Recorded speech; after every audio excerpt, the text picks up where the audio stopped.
Hey everyone, Alex here from Japanese Masters, and today we're going to go over Minna no Nihongo, Lesson 4, Part 5, that is Noun 1 to Noun 2. Okay, let's go and dive right on into this.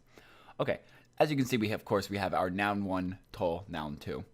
Let's start with the translation in English. What does this mean in English? Well, in English, it's equivalent to the word and. Now, it's not 100% equivalent, as we'll go into in a little while, but in this structure, it basically equates to and. Let's go and break it down, and then hopefully you'll understand it a little bit better. Okay, so our noun 1 is going to be our first item. That's just simply the first thing that you're going to be saying, item 1 and item 2. Then next we have the to. Now, to is what is known as a connective particle. And in this sentence, it means and.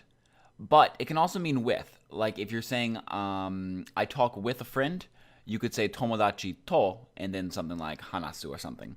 So in that instance, it'd be with. So you're talking with someone. But in this case here, when you usually have a set of nouns, it's going to basically mean and. And the last thing is that this is an exhaustive list. What do I mean by exhaustive? Well, exhaustive means that it's going to cover every single possibility. So, for example, if a store was closed on Monday, Tuesday, and Wednesday, you couldn't just say the store is closed on Monday till Tuesday, because the till implies an exhaustive list. It implies every single one. You'd have to say Monday till Tuesday till Wednesday to imply all of them. There's a different particle you use if you don't want to say the entire list, if you just want to say like a subset of that list, which we'll go over in a second. Then we have our noun 2.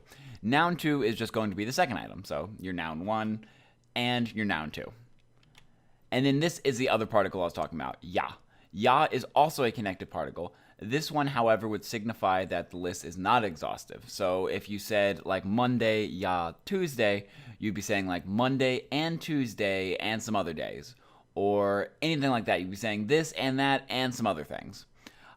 So remember to only use to when you're talking about an exhaustive list. So when you're talking about every single possibility of something.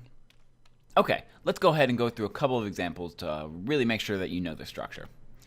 Okay, so the first example is this school is closed on Monday and Tuesday. That'd be kono gakko no yasumi wa getsuyobi to kayobi desu. Okay, so the first thing that I want to note here is if you notice closed, I translated to no yasumi.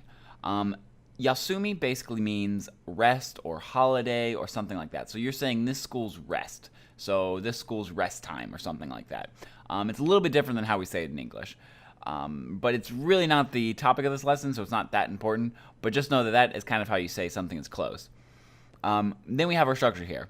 Our noun 1 and our noun 2. So getsuyobi to kayobi desu. Now getsuyobi of course means Monday and kayobi means Tuesday. And this would mean that this is an exhaustive list. So what that means is that this school is only closed on Mondays and Tuesdays. There's not another day that it is closed. If there was another day, you'd need to put it in this one or use ya. Other than that, this also has the kono structure that we learned a couple lessons back, I think at the very start of this chapter.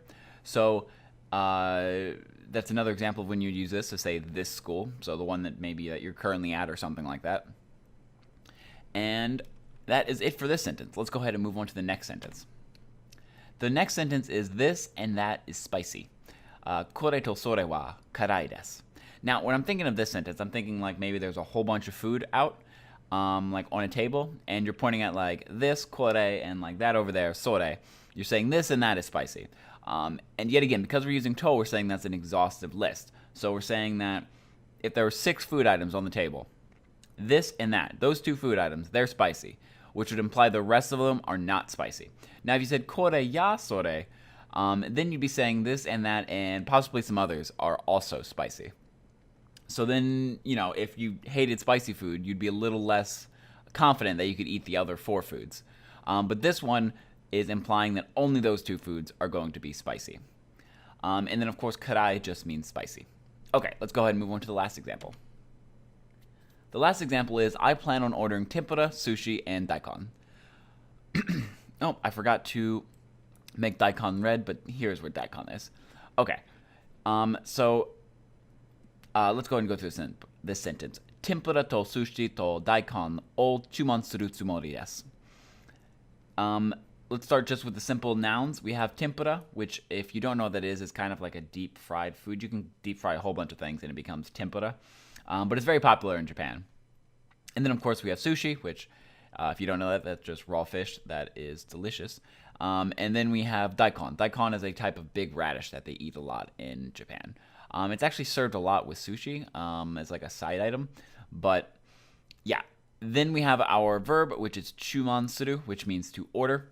And then this structure, don't worry if you don't understand it right now. This is a little more of an advanced structure, but it basically means plan on doing something. So you're saying that you are planning on ordering something, and it usually comes after the plain form of a verb. So chumansuru, just put that in plain form, then add sumori, and then da or des after it means you're planning on it. So you're planning on ordering tempura, sushi, and daikon. And the main thing I want to talk about here is that if you notice in English, you have ordering tempura, comma, sushi, comma, and then you put the and daikon. The and comes right before the end in English. You just put commas if there's going to be more than one item. And then the last item gets the and. In Japanese, however, you have to put to after every single item. So if this list was 15 long, you'd have to put to this, to that, to that, to that. If you were to make a list that was that long. There's no real way to shorten it in Japanese.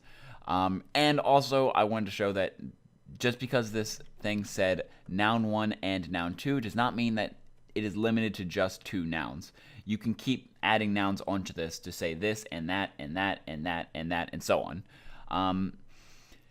Yeah, that is going to be it for today's lesson. I hope it makes sense. If you have any questions, feel free to put them in the comments below. I'd be happy to answer them. Other than that, I'll see you all in the next lesson. Keep studying Japanese, everyone. All right, see ya.